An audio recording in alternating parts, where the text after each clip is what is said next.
Their unrighteousness with God? God forbid, because Paul knew he was bringing about something that was separating the children of Israel from everybody else. And before I go, when you drop down to verse 24, it says, even of us whom he have called, not of the Jews only, but also of the Gentiles.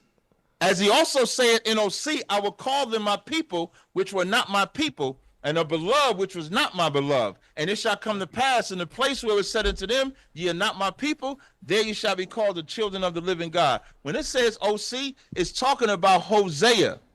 And Hosea, God told the children of Israel that they were no longer the children of God, but there will come a time when they would be called the children of God. And Christ's death, blood, and resurrection allowed them to then be called the children of God. You want to say something, If I Kyle? may, I just want to hold on, crystallize. I just no. want to crystallize what he said. He said, does this mean that other nations will not be allowed into the kingdom of heaven? That's correct. I would like to read Revelations chapter 21, verse 10.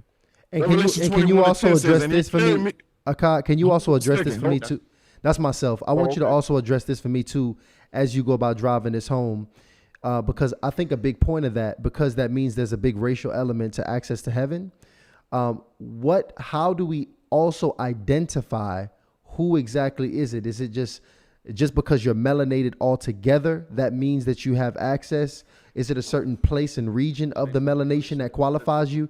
And then go ahead and also answer this before we get over to my brothers.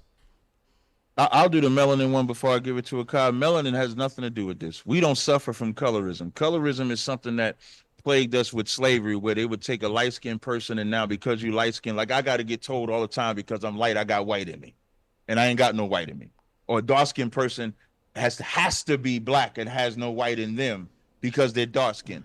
Your skin tone means absolutely nothing to the Israelite school of universal practical knowledge. Whatever you are ethnically, whether you're light-skinned, got blue eyes, you can have blue eyes, blonde hair.